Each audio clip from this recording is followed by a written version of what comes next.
En grandissant, j'avais commencé à m'intéresser au code, à cette capacité de pouvoir créer ce que l'on veut avec du texte. Mais surtout, je me posais la question.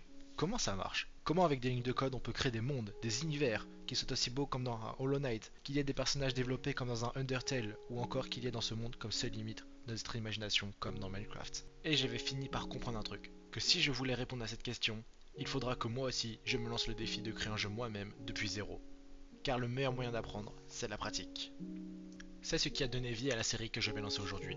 Créer un jeu depuis quasiment rien. Pour cette série, je voulais faire un roguelite, mais nous essayerons d'ajouter des éléments de gameplay originaux. Je veux un jeu qui soit rapide, qui demande du skill et de la précision. Je veux aussi faire une génération de niveaux qui soit procédurale. Voilà tout ce que j'ai en tête pour l'instant. Ah, et aussi quelques petits détails techniques. Je vais utiliser C++ et la librairie SDL2 pour faire mon jeu. Voilà. Pour commencer, j'ai initialisé le projet. Oui, je sais, c'est impressionnant. Et je sais ce que vous vous dites. Mais waouh, quelle belle fenêtre! Et vous avez raison. Mais ce n'est que le début. On risque de ne pas aller bien loin avec juste ça. Bon, en vrai, je vais vous épargner le jaune fluo dégueulasse et je vais mettre le fond en violet. Ce sera plus regardable déjà. Après avoir créé notre base, entre très gros guillemets, j'ai commencé à faire l'ECS, l'Entity Component System. L'ECS est ce qui va permettre d'ajouter des données ou des scripts à une entité. Prenons l'exemple de Mario. Il a une position, il doit avoir un script pour ses mouvements, il doit aussi être affecté par la gravité et avoir des boîtes de collision, etc. etc. Et bien tout ça peut être attribué par l'ECS. Je commence donc à créer des composantes qui seront Position Component, Movement Component et Sprite Renderer Component. Avec tout ça, j'ai enfin de quoi créer le joueur. Il pourra se déplacer et avoir un sprite, ce qui est un début. J'ai eu quand même quelques problèmes avec l'affichage du joueur. Pour commencer, le joueur faisait tout l'écran, et c'était beaucoup. Ouais, en fait, l'erreur est bête, hein, c'est juste que j'ai oublié de passer en paramètre la taille du joueur, et donc par défaut il fait tout l'écran.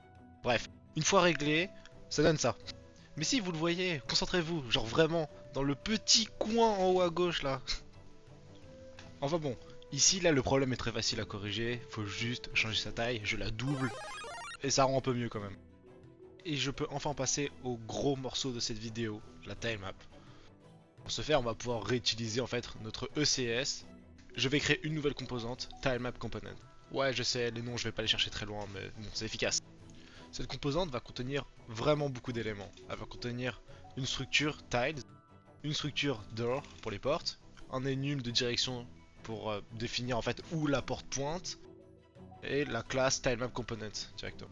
La tilemap en soi sera une matrice d'objets tiles. J'ai commencé par créer une fonction pour les collisions, puis j'ai créé un mur pour tester, et ça marchait. À ce moment-là, il me fallait un système pour me permettre de créer des salles de formes diverses et variées, et de les charger en jeu.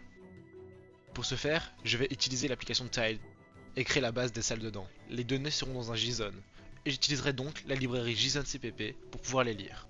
Encore une fois, ça marche bien, mais c'était la partie simple de la génération de la map. Maintenant, passons à la partie difficile. Il faut créer un algorithme qui va générer les salles et les mettre côte à côte de façon aléatoire mais cohérente. On va parler ici de génération procédurale. Explication de comment mon algorithme marche. Je crée une première salle au milieu de la tilemap et ce sera notre spawn. S'il vous plaît, ignorez les tilemoss, je promets que ça changera bientôt. Sur le mur des salles, il y a des portes et en fait, comment ça va marcher, c'est que les prochaines salles vont se générer sur les portes des autres salles et ça va lui permettre de se connecter en se mettant bout à bout. Après, on définit des paramètres comme par exemple le nombre de salles qu'on veut générer. Et quand on lance, bah ça devrait marcher. Sauf que bien évidemment ça marche pas parce que sinon ça serait pas drôle. Et j'ai passé des jours, des vrais jours, à débugger la tilemap et tout là, et la génération procédurale. Tout ça pour qu'à chaque fois mes erreurs soient débiles. Vraiment, c'est. J'ai mis des points-virgules au milieu d'une équation, j'ai mis absolu de 1. Alors que absolu de 1 c'est toujours 1, par exemple, des trucs comme ça. Enfin bref, c'est juste une accumulation de petites erreurs débiles qui font que mon système ne marchait pas à la fin.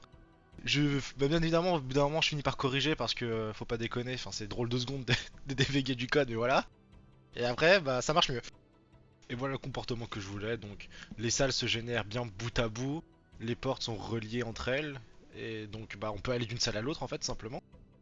Si les portes ont 2 de largeur, d'ailleurs, c'est pour faciliter, on va dire, le passage entre eux. Parce que sinon, avec les collisions, ça peut être un peu galère. Enfin bref.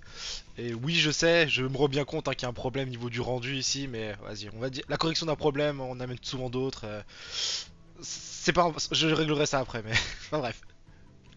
Pour la suite, je voulais m'attaquer au système d'animation que bah, je vais devoir coder plus ou moins depuis zéro. Pour ce faire, je vais pas utiliser le même sprite de chevalier que j'utilisais avant, je vais en prendre un autre, une sprite sheet qui a été fait par Pixel Felix. Merci à lui. Alors en fait, comment ça va marcher? Donc le système d'animation, c'est que d'abord on aura une sorte de ligne qui contiendra tous les sprites, enfin chaque frame en fait de notre personnage, de son animation. Après nous aurons une sorte de curseur qui choisira quel frame à afficher, qui se décalera en fait toutes les X temps de secondes en fait, ou millisecondes ou quoi comme on veut. Et à chaque fois que ça arrive au bout, on recommence au début, et ça boucle comme ça, et normalement ça devrait donner une animation qui marche.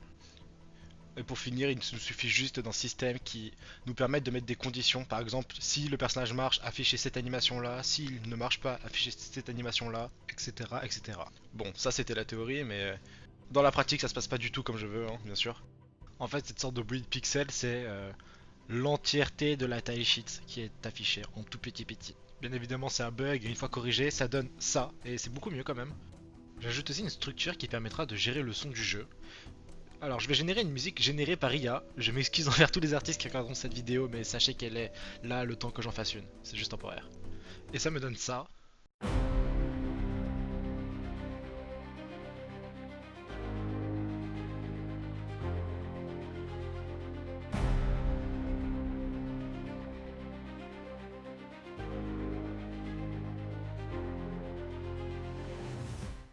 Ah, ça claque un peu plus quand même là maintenant, hein. Oh, et entre temps j'ai reçu une livraison. Voilà une magnifique tile sheet. En tout cas, un grand merci à Sambour pour cette tile sheet. Lien de son instant en description bien évidemment. Maintenant, notre jeu va ressembler à quelque chose. Mais avant de pouvoir mettre les textures sur la map, il va falloir faire une petite modif sur notre génération. Reprenons l'exemple des salles qui se génèrent bout à bout. Maintenant j'aimerais qu'en fait, il y ait un couloir qui relie les portes au lieu de que juste les portes soient superposées entre elles. Vous verrez pourquoi par la suite. Mais ça devrait donner quelque chose comme ça, donc un couloir qui se génère entre deux portes. Appréciez le montage d'ailleurs. Et une fois que c'est fini, nous pouvons implémenter les textures. Donc voilà où nous en sommes à la fin de l'épisode 1. Nous avons implémenté pas mal de choses, dont l'ECS, qui nous permettra de créer d'autres entités et nous a permis de créer notre joueur. Nous avons créé le mouvement de notre joueur, il peut se déplacer maintenant. Nous avons implémenté la tilemap et la génération procédurale qui permet de générer cette même tilemap. Nous avons implémenté aussi l'animation du joueur et qui pourra être réutilisée plus tard pour d'autres entités ou encore autres systèmes. Et nous avons implémenté les textures sur la tilemap, ce qui nous permet d'avoir un jeu qui ressemble à peu près à quelque chose. C'est d'ailleurs aussi pour ça que nous avons implémenté les couloirs par la suite et pour profiter au maximum de la tile sheet qu'on m'a donnée. Enfin voilà pour le premier épisode de cette série. Dans le prochain épisode, j'aimerais implémenter le premier ennemi et son IA. J'aimerais aussi finir de mettre d'autres animations pour le joueur et implémenter le système d'attaque du joueur. C'est tout ce que j'ai en tête pour l'instant, mais peut-être qu'il y en aura plus par la suite. Aussi, je compte sur vous pour me faire des retours en commentaire. Toute critique est bienvenue si elle est constructive. Sur ce, je vous dis à la prochaine.